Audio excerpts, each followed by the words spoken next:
Muy bien, pues es un privilegio para mí presentar, para los que no le conocéis, que seguramente todos le conocéis, al pastor Ken Albright, mi amigo, mi compañero en la Junta del Seminario, doctor Ken Albright, licenciado, doctorado por la Universidad de Salamanca en Antropología, ¿verdad? ¿Lo estoy diciendo bien? Y pastor de la recién creada iglesia de Alba de Tormes, eso es, ¿verdad? En la provincia de Salamanca. Así que no voy a hacer más introducción, cualquier cosa, pues adelante, preséntate tú mismo, ahí tienes el puntero, el micrófono, el tiempo es tuyo. Adelante, amigo, Dios te bendiga. Muchas gracias y bienvenidos. Agradecimientos a todos los que estáis organizando este gran evento, a nuestro director, por supuesto, al pastor José Cabrero por abrir la puerta de su iglesia, a todos los estudiantes, profesores y la familia del seminario, además de hermanos de varias iglesias y varios estudiantes míos y de Belén también. Así que gracias por acompañarnos en este día universal, aunque estamos en una iglesia bautista, estamos hablando de nuestro pasado común como protestantes evangélicos en España, ¿verdad? Y eso nos interesa a todos los que nombramos a Cristo como Salvador.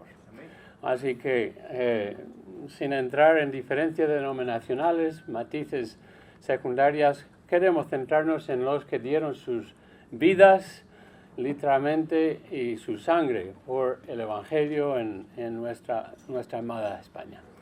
Bueno, gracias y os animo a ver con detalle la exposición de Biblias. En su día, hace unos años, Pastor Moisés vino a Salamanca y pudimos exponer y explayar muchas más Biblias que tiene en dos facultades de la Universidad de Salamanca y en otros lugares también.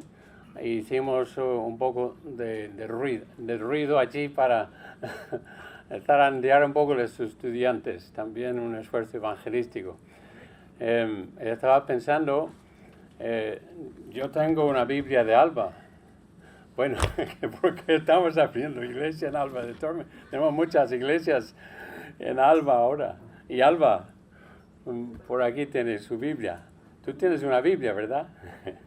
Bueno, la Biblia de Alba, porque pertenece a la familia de Alba, pero pues es rica historia de ver cómo la Biblia es traducida al castellano en distintas partes, fraguándose en la Reina Valera y publicado, y desde fuera de España es llamativo, ¿verdad?, de que tenían que salir de España en autoexilio para poder traducir y publicar la Biblia para españoles.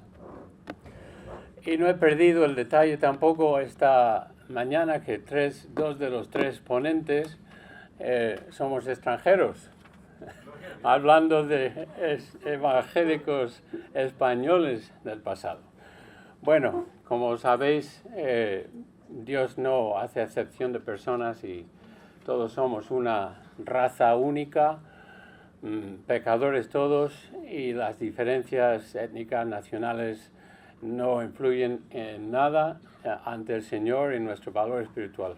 Pero es cierto que deseamos y estamos orando y pidiendo a Dios que levante obreros y maestros para que estas próximas conferencias seáis vosotros que estáis aquí, no los que hemos venido de fuera apasionados por el Evangelio en España.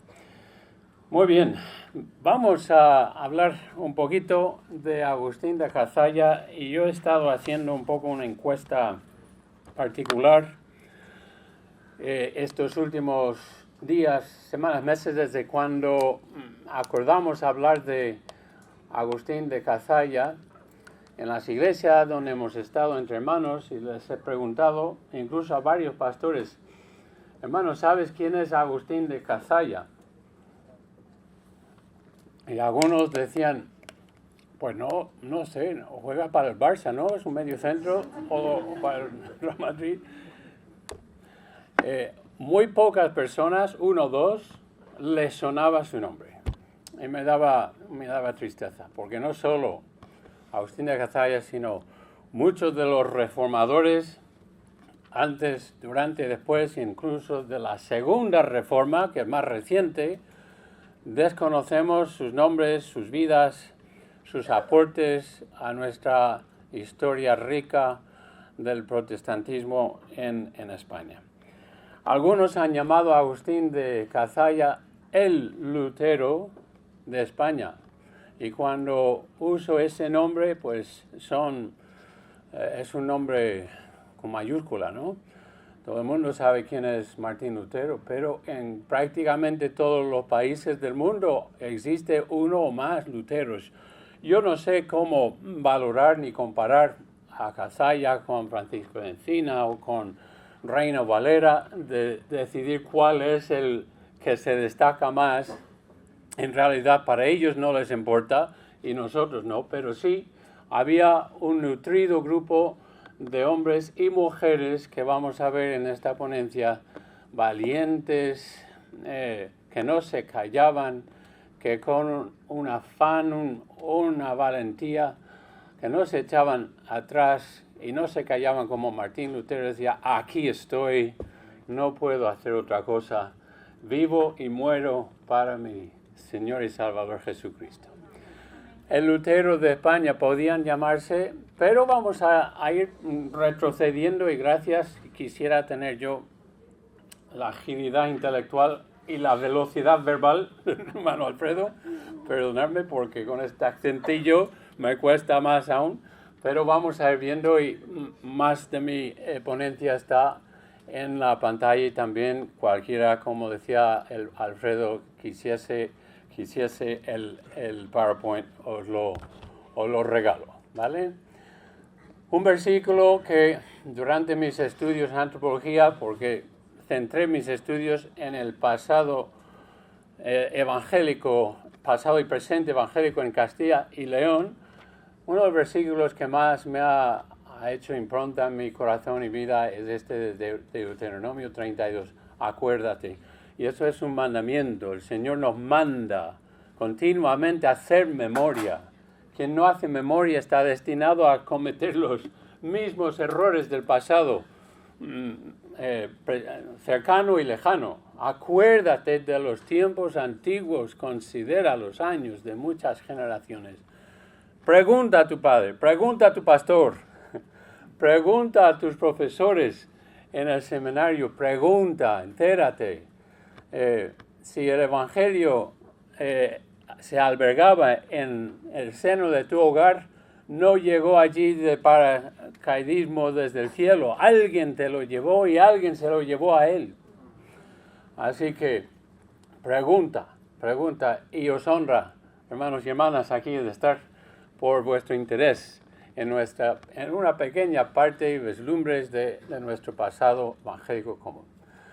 Y él te declarará a tus ancianos y ellos te dirán, pues anciano más que el año pasado soy yo, así que gracias por escuchar y atender un poco un repaso, porque podíamos hablar largas horas y mucho más de Casiodoro la Reina y Cipriano de Valera, pues no casi les hace justicia, pero pinceladas sí podemos dar y me gustaría hablar en torno a este pequeño bosquejo. Primero vamos a ver quién era por encima el gran, para mí, doctor Agustín de Cazalla.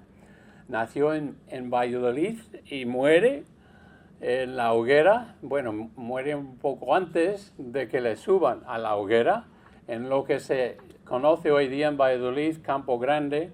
Era la puerta del campo, se llamaba en aquel entonces, un parque precioso ahora, pero me da escalofríos cada vez que, a veces si aparcas en un sitio, atraviesas el parque, me da escalofríos cuando paso por ese parque tan bonito ahora y tan horroroso hace 500 años, y cuando estoy en la Plaza Mayor también de Valladolid, donde se celebró el auto de fe. El doctor Cazalla también era benefactor de su familia, algo abierta, humanista, de la aristocracia pudiente, fue enviado a colegios, secundaria, universidades. Y es curioso este detalle porque los primeros reformadores no venían de la plebe, de la gente común, porque ellos no podían leer, tampoco tenían acceso a libros, y menos a Vulgata, ¿no? No tenían acceso a porciones de la escritura o tratados y folletos que se filtraban desde Alemania, Suiza.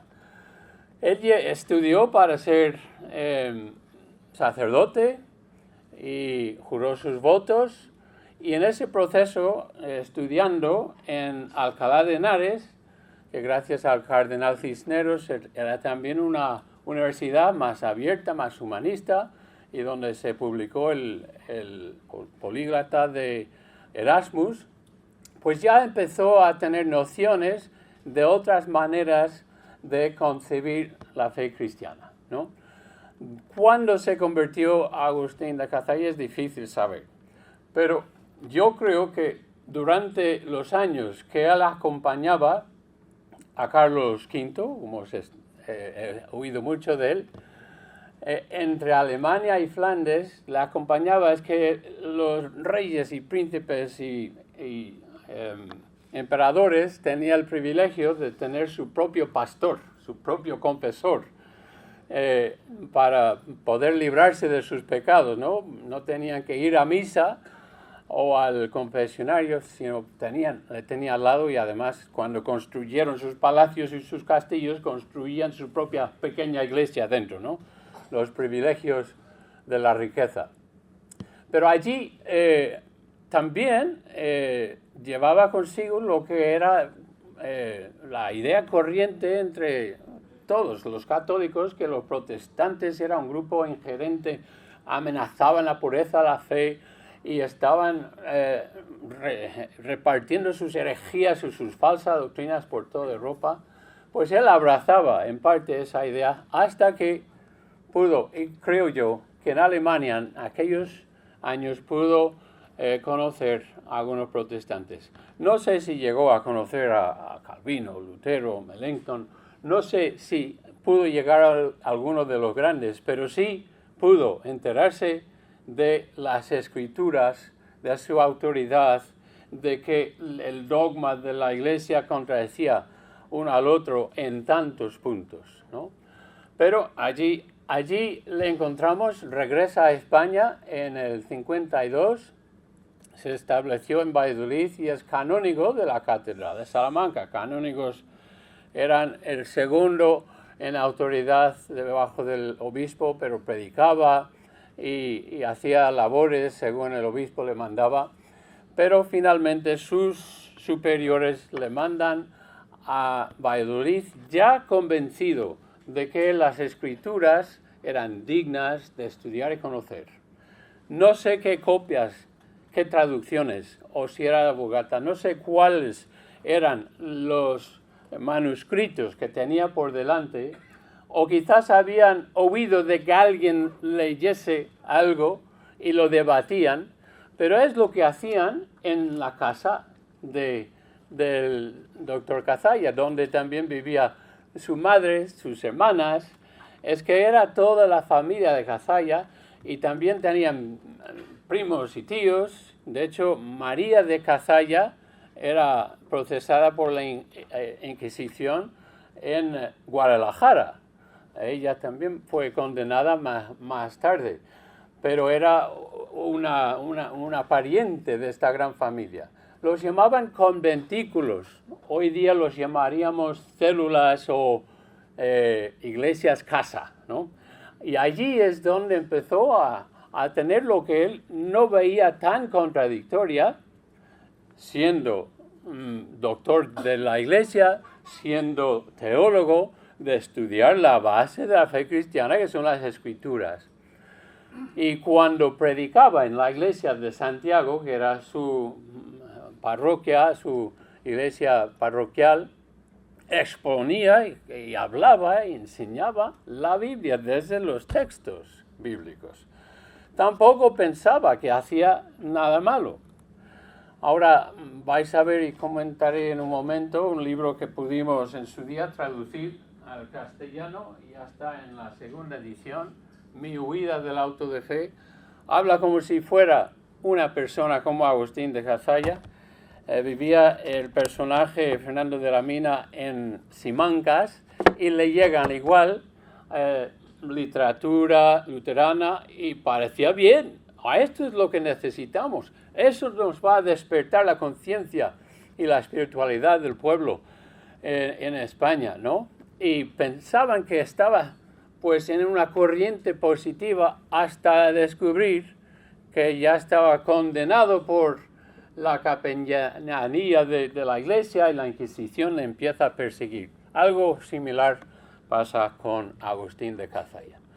En el 58 la Inquisición, los músculos del Santo Oficio le encarcelan y a él y a toda su familia los procesan, los torturan y en el 59 es quemado, no vivo, pero quemado en la hoguera.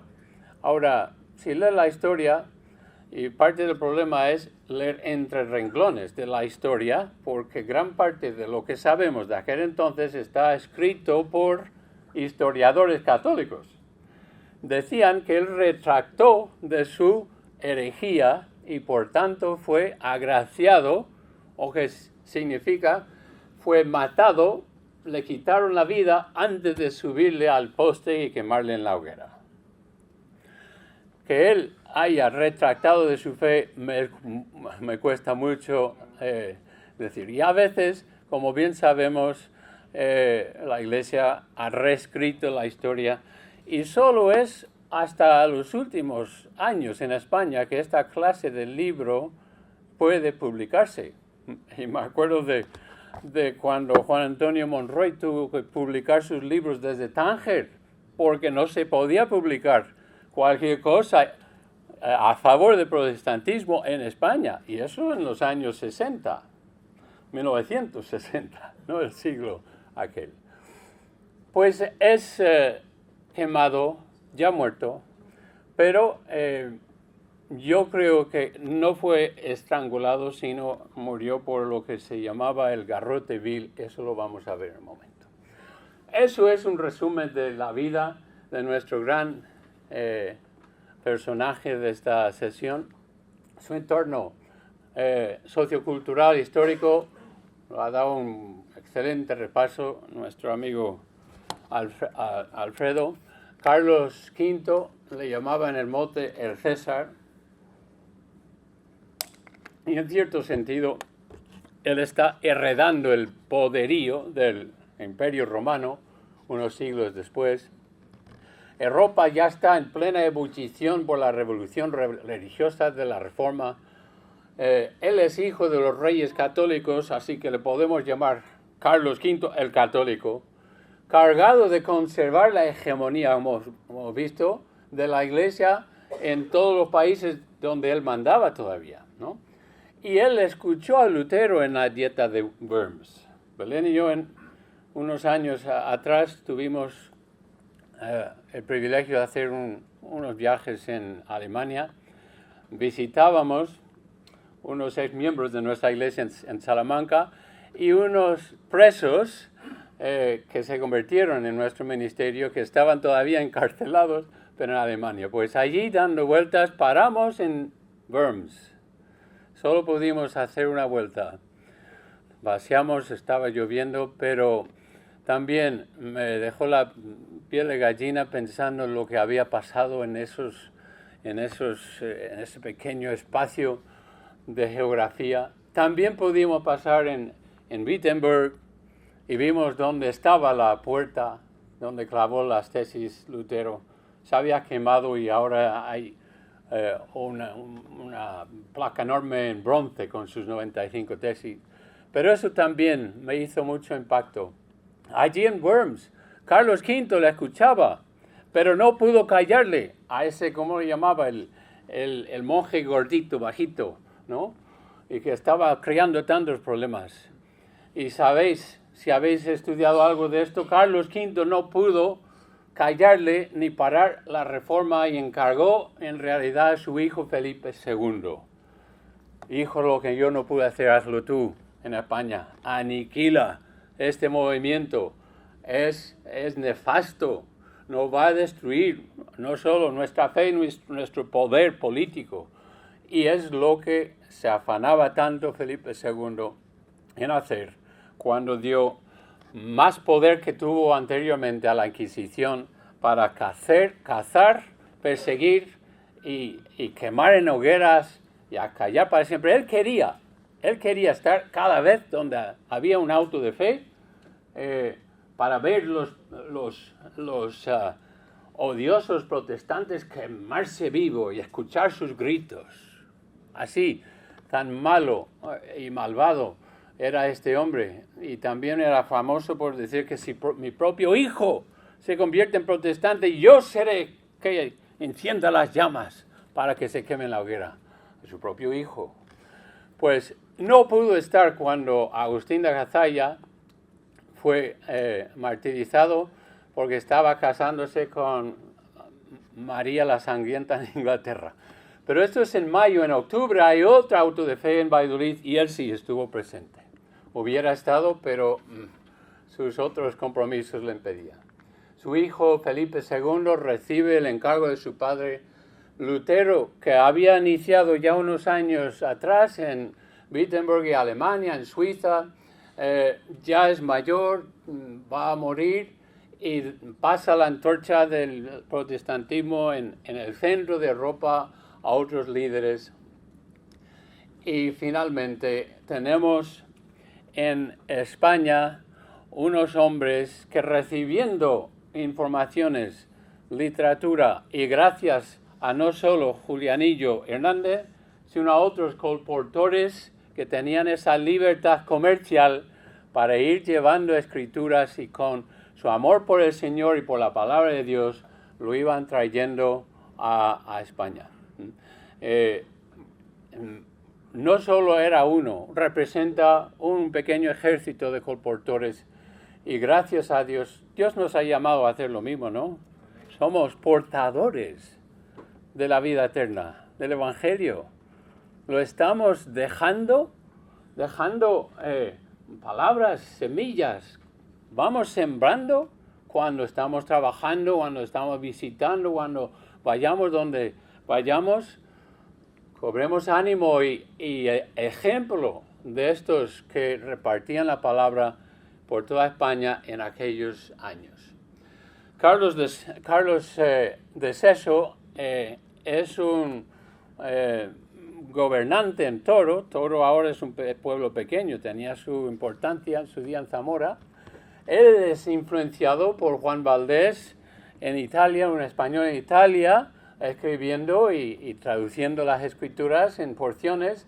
Bartolomé de Carranza también es obispo de Toledo, también alberga también ideas protestantes, instruido por Cardenal Cisneros. La cadena, como decía Alfredo, la cadena continúa ahí.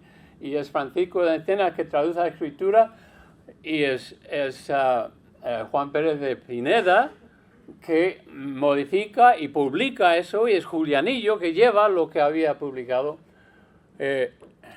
La cadena del Evangelio ha terminado con tu eslabón. Hay que continuar esa preciosa cadena. Bartolomé de Carranza también era profesor en Alcalá. Le enviaron a Valladolid y fue profesor de Agustín en su infancia y su juventud. De él recibió semillas de la pureza del Evangelio. Y entre los años 40, 50, hasta el final de los 50, se formó un grupo de más de 40 personas.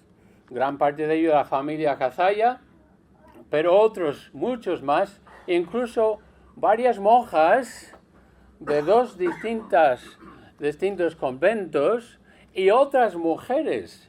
De hecho, si ves el listado de los 27 personas que están condenados y quemados en la hoguera, en los dos autos de fe de 1559, gran parte, no sé si más de la mitad, son mujeres, con enorme coraje, dicen también como Lutero, aquí estoy. Intrigados por los debates, algunos se acercan, por ejemplo, en el libro de Deribes, el hereje, el Cipriano de Calcedo, curioso que le nombra Cipriano de Valera, no sé si ha sido una casualidad o intencionado, es invitado a una de estas charlas, estudios en la casa de Cazalla, y gracias a esto pues va divulgándose poco a poco. Yo ahora en un lugar leo 40 y otros centenares de, no sé exactamente, no sabemos. Sabemos que 27 personas perdieron su vida. ¿Cuántos más? Como nuestros traductores de la Reina Valera huyeron del país.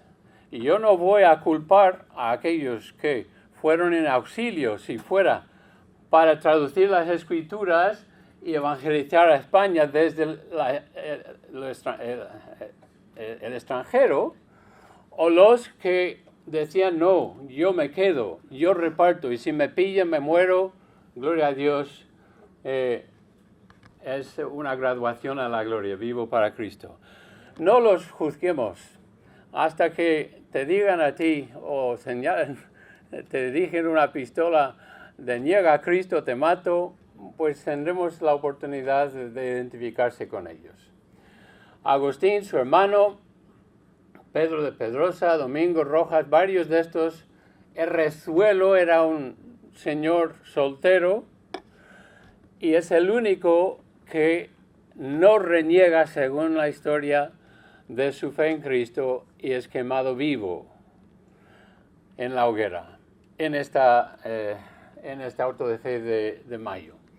Varias mujeres, incluían monjas de Santa Catalina, el convento de Nuestra Señora de Belén, ignoraban en gran parte que la Santa Inquisición les estaba vigilando, pero ahí estaban.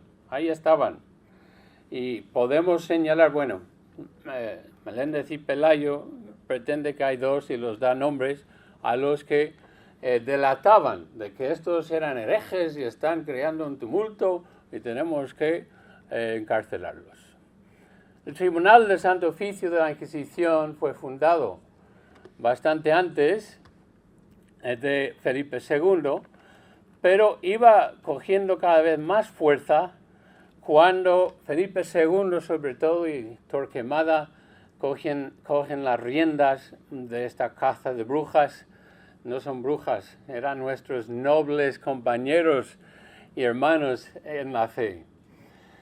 Cazalla, tras su estancia en Salamanca, predicaba en la iglesia de Santiago, no se escondía. Los conventículos iban extendiéndose más solo de la casa, término latín domus ecclesia, era una iglesia-casa. Al final 2 vecinos los delatan y todos están conducidos a la cárcel principal, sitio en lo que es la calle Fray Luis de León, que es curioso porque Fray Luis de León, profesor de teología en la Universidad de Salamanca, también es capturado, es encarcelado y procesado por la Inquisición.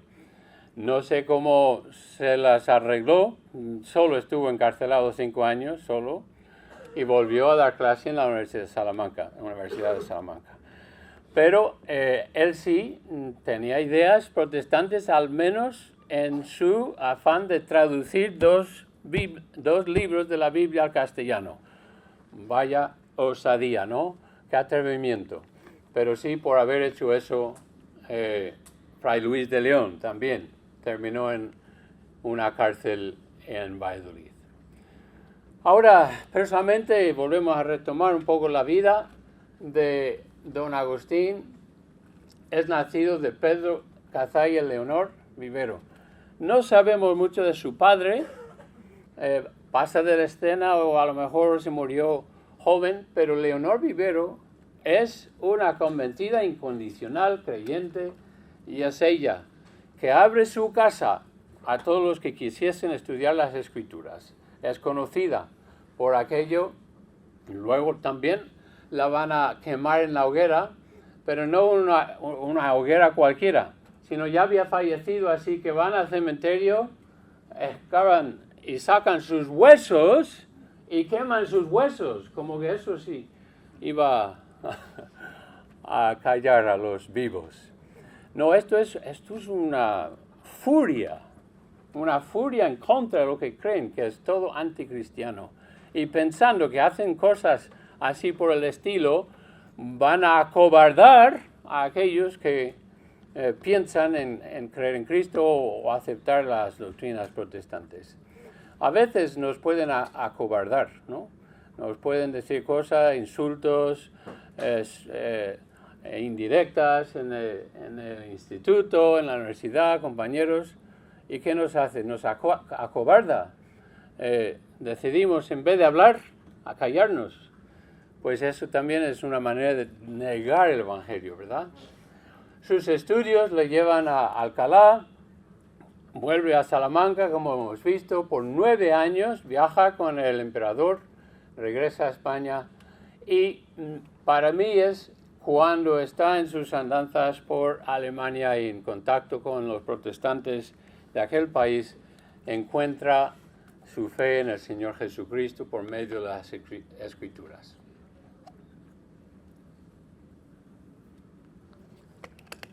Al no estar Felipe II, su hermana, la regenta, su ausencia, Juana de Austria, está allí para presenciar, y hay un enorme mural en la Diputación de Salamanca donde ella está recibiendo a invitados, dignatarios y tal, y detrás de ella está en esta pintura de cerámica, está la plaza de Mayor llena de gente en pleno auto de fe.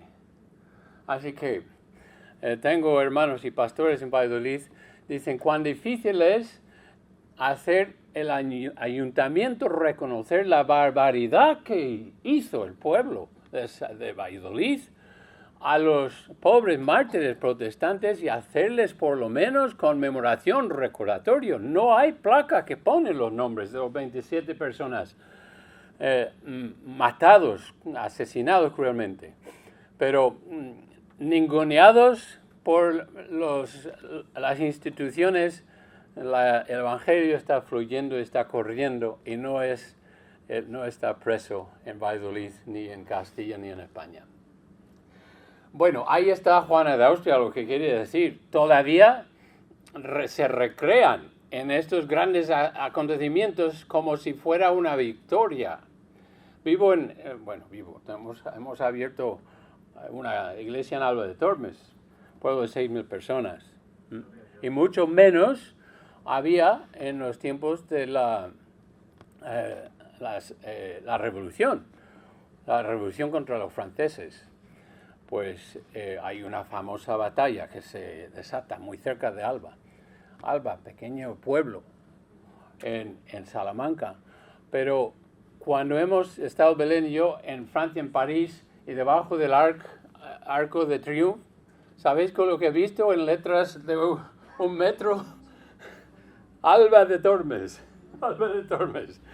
que había previamente ganado una batalla allí, y como si fuera una gran victoria militar de Francia de haber ganado a los españoles en Alba de Tormes. Pues es como a veces engrandecemos nuestras pequeñas victorias, y para mí es como España, parte de España y todavía instituciones se recrean en lo que piensan que son grandes victorias, cuando en realidad son derrotas.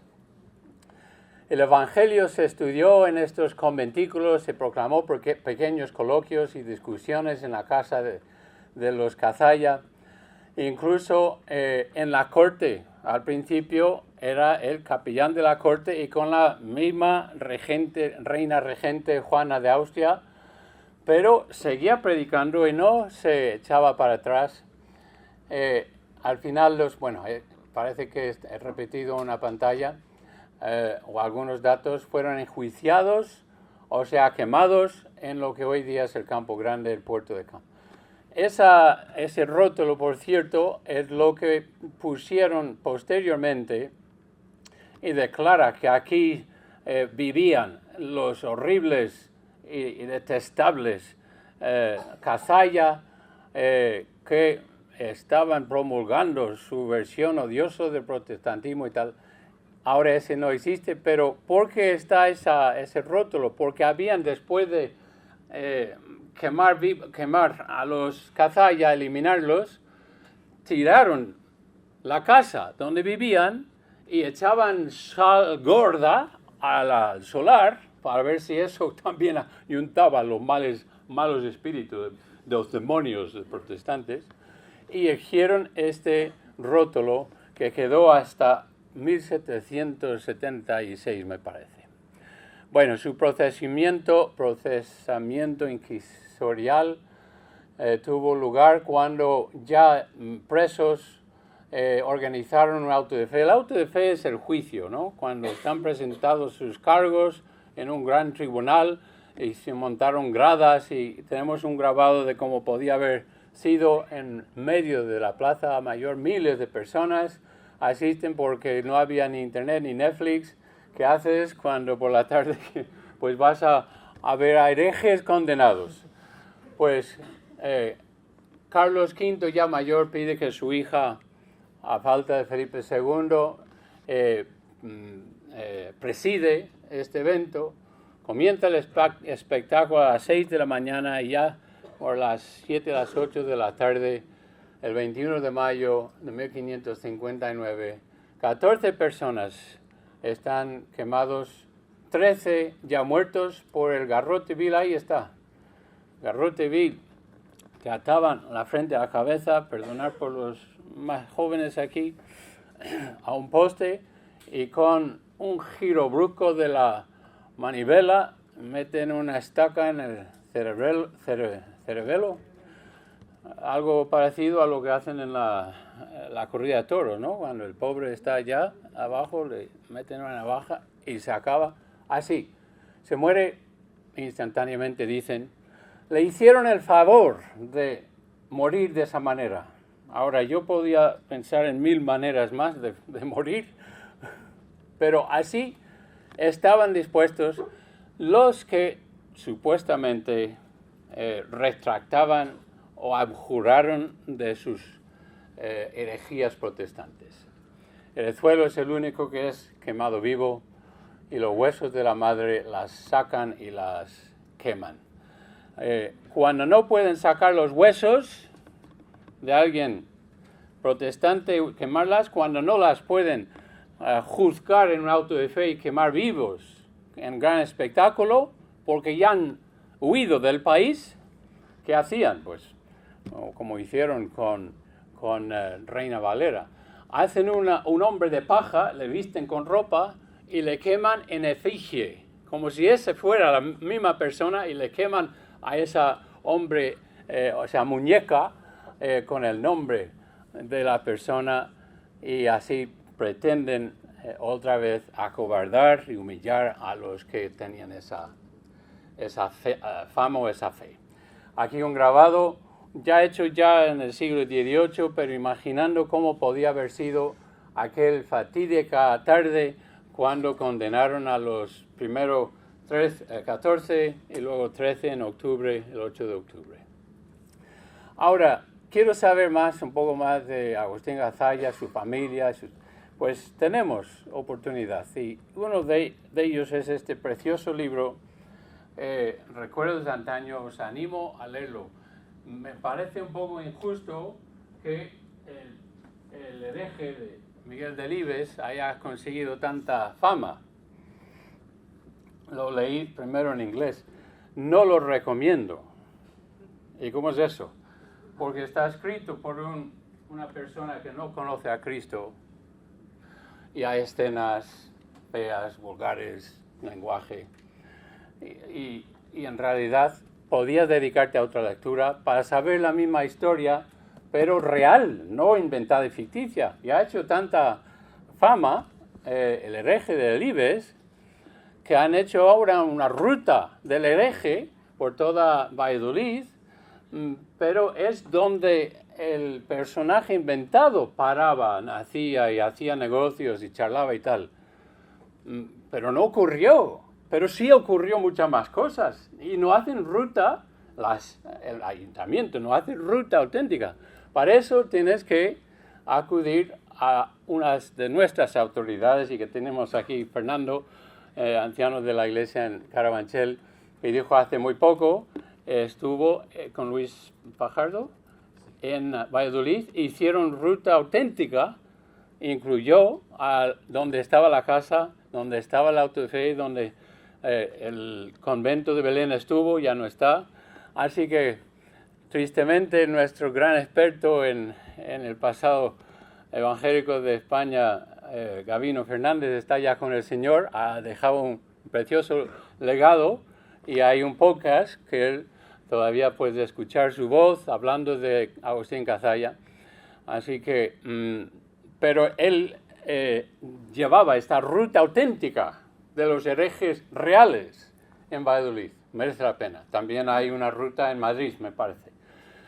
Pues Recuerdos de Antaño es novelesco, pero usa el nombre y muchos datos históricos, y habla aquí de Agustín Cazalla, de Lezuelo, y también de los dos autos de fe.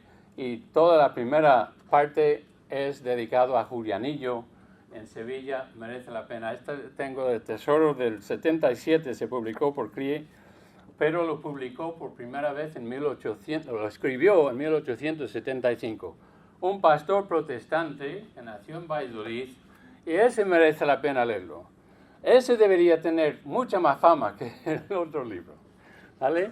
Pues simplemente estoy recomendando libros, como os he dicho, el libro más famoso por el famoso escritor Delibes, hizo por lo menos algo de justicia, y los vallesolitanos por lo menos tenían que decir que sí, que ocurrió aquí horribles acontecimientos y maltratamos y abusamos la nobleza de otros de nuestros compatriotas. Miguel Delibes nos ayuda a sacar la fama, pero yo creo que mi idea es que utilizó algunos datos del libro que hemos podido publicar hace pocos años.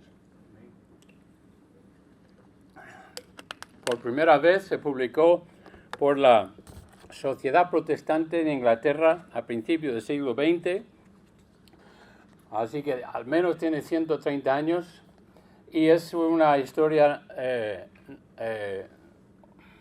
algunos creen que era auténtico y verdadero. Yo creo que es una novela histórica, pero por sus detalles y datos y nombres, parece quien lo haya escrito conoció a España y conoció la historia evangélica de España excelentemente. Tengo algunas copias, Editorial Peregrino lo publica, lo podéis conseguir allí, o puedo venderos algún libro.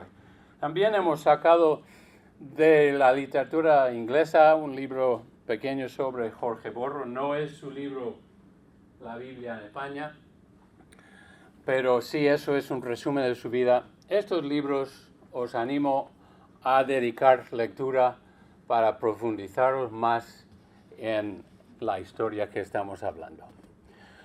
La calle Dr. Cazalla, no sé si mide 150 metros, es muy cortita. Deberían hacer toda una plaza y placas, y deberían hacerle mucho más honor. En Salamanca, al menos, durante la Segunda Reforma, Franco hizo su cuartel general en Salamanca, en el obispado, la casa del obispo. Se enteró de un pastor protestante en la ciudad y mandó que le encarcelasen, y a pocos meses le mandó con todos los demás presos a fusilarse en el campo y en un foso común, a Tirano Coco Martín. Pues al menos en Salamanca, años después, han hecho justicia, han dedicado todo un terreno, les regaló el ayuntamiento, donde podían construir una iglesia y una residencia universitaria a Tirano Coco Martín. Un poco de honor. En Valladolid estamos esperando eso todavía. Bueno, al tirar o retirar el antiguo rótulo, esta es la que tenían después y mirar cómo dice, presidiendo la Iglesia de Roma, Paulo IV, etcétera, etcétera, etcétera, a derrocar y asolar estas casas de Pedro Cazalla y doña Leonor de Vivero, su mujer es castellano antiguo, porque los herejes luteranos se juntaban a hacer conciliábulos contra nuestra santa fe y la Santa Iglesia de Roma. Pues hasta allí llegó a mediados del siglo IX y lo retiraron, y no sé si ninguno de los dos rótulos existe, pero todavía esa furia, ese odio, esa exclusión y denuncia, infamia, sigue descansando sobre protestantes, al menos en Valladolid. Pues ahí está la calle Doctor Cazalla, pero cuando uno van por allí pensarían, como muchos, pues habrá sido un médico famoso de Valladolid, que tenemos nombres en Salamanca nombrados por médicos. Qué triste que no saben quién era. Y han hecho una escueta placa, pero está dentro de la ruta del hereje inventado, donde paran en la iglesia de Santiago y dicen, aquí predicaba el doctor Cazalla. Yo creo que lo hicieron a regañadientes porque no les quedaba más remedio. Está en el libro de Libres, ¿no? El monasterio de Belén, donde siete monjas estudiaron la Biblia con los Cazalla y fueron también llevados a la hoguera. Está tirado y solo queda un pequeño volardo enseñando donde antes había. Pues uno de los luteros, yo no sé si es el más destacado, Constantino Ponce de la Fuente, Juan Pérez de Casiodoro, pero era un gran personaje que debemos recordar, no solo su nombre, sino su valor, esa insistencia de defender las Escrituras, de defender su Salvador hasta la muerte, debería inspirarnos hasta hoy en día. Sus preceptos, su ejemplo, su patrón. En conclusión, dada la vileza y violencia de los inquisidores romanos, la primera reforma aplastó por completo, y por 300 años prácticamente, no sé si podemos decir no había creyentes evangélicos en España, pero prácticamente no.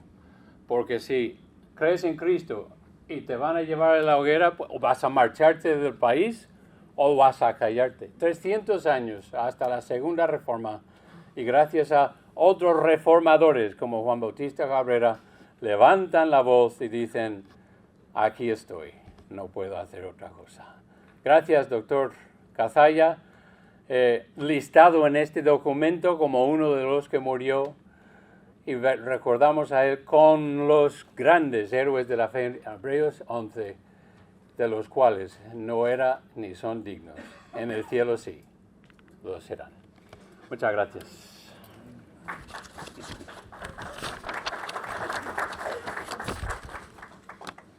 Muy bien, fenomenal. Muchas gracias. Bueno, muchas gracias al pastor Ken por esta exposición acerca de Agustín Cazalla. Es curioso cómo lo que empezó siendo una placa de ignominia donde estaba su casa acaba siendo el nombre de una calle hoy en Valladolid, ¿verdad? Una forma que el Señor ha tenido de traer honra al doctor Cazalla, que seguro que está en el cielo. Entonces, de nuevo, son las 12 menos 5, vamos a tomar tal vez hasta las 12 y 5 para, si quieres acercarte, baño, tomar un café, ¿vale? Entonces nos vemos en 10 minutos aquí. Gracias.